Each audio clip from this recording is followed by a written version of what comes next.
Assalamualaikum warahmatullahi wabarakatuh. Berjumpa lagi dengan saya, Muhammad Afal Fajri. Kali ini saya akan menjelaskan motivasi saya dalam dunia informatika gitu ya. Bisa dibilang seperti itu.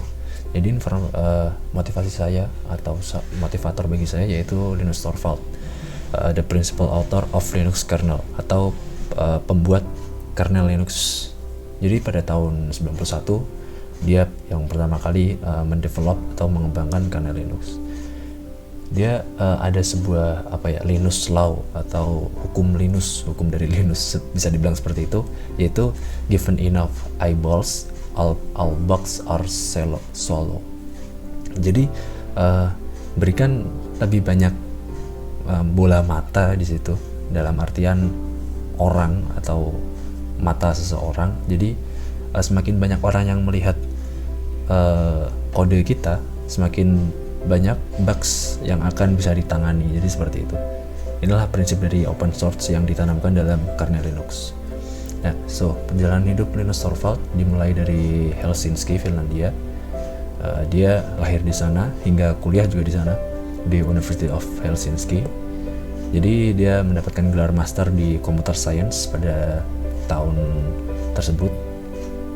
Nah, pada tahun 91 ia mulai mengembangkan Linux setelah ia melihat free software atau presentasi dari Richard Stallman, pendiri dari Free Software Foundation.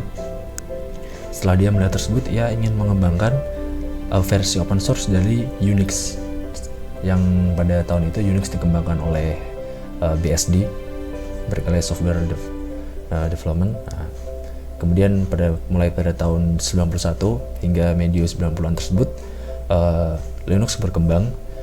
Dan karena sifatnya open source, banyak developer yang ikut mengembangkan. Hingga pada tahun 2003 ada Linux Foundation yang berdiri tahun 97. Nah, Linux Foundation sepenuhnya mensponsori Linus untuk menjadi kepala pengembang dari kernel Linux sendiri. Nah, contoh perusahaan yang menggunakan Linux ya. Hampir semua perusahaan di dunia ini menggunakan Linux. Karena Linux menguasai hampir 90% pasar server.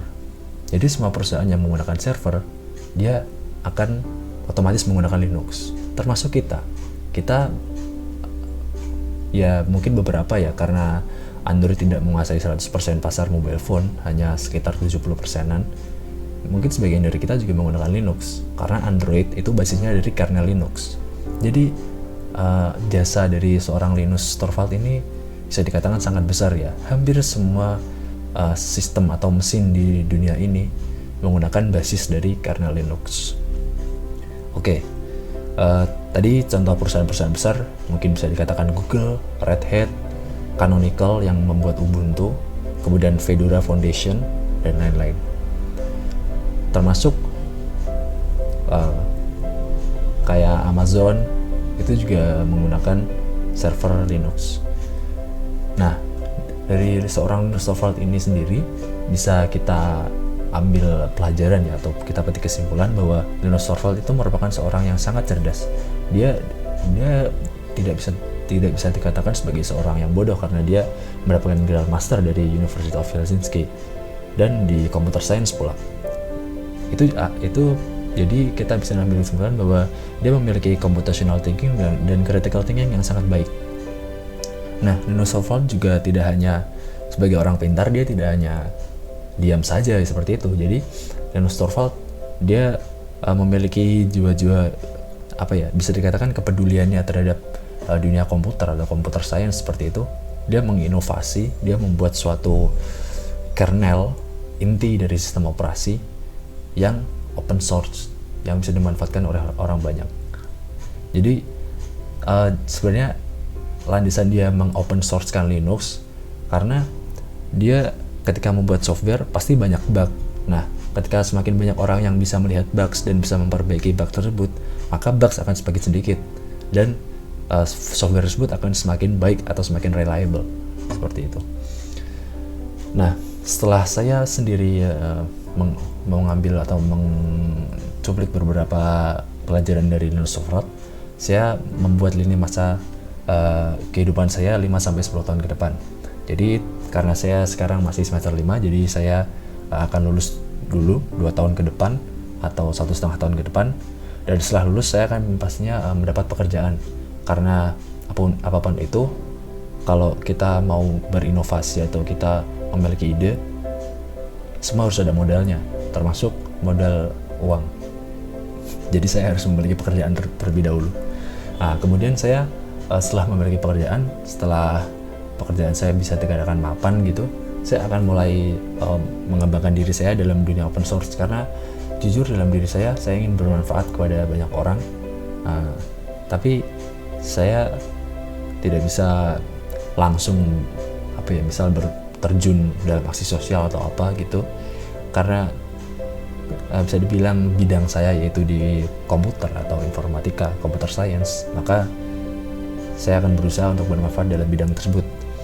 Nah, sampai 10 tahun ke depan saya ingin memiliki sebuah karya atau memiliki sebuah produk bisa dikatakan, atau karya saya bisa berupa software atau mungkin suatu layanan atau macam-macam yang bisa bermanfaat bagi orang banyak tentunya. Selain software saya nanti open source, ya itu gratis, bisa digunakan oleh semua orang, dan semua orang pun bisa mengembangkan karya saya. Seperti itu. Jadi terima kasih telah menonton video ini. Jangan lupa like, comment, subscribe di YouTube saya, karena video saya isinya macam-macam. Terima kasih. Ini adalah bagian dari tugas kewirausahaan yang diambil oleh Pak Satrio. Jadi ini sedikit cerita tentang motivasi dalam hidup saya di bidang saya ini, yaitu informatika. Terima kasih. Wassalamualaikum warahmatullahi wabarakatuh.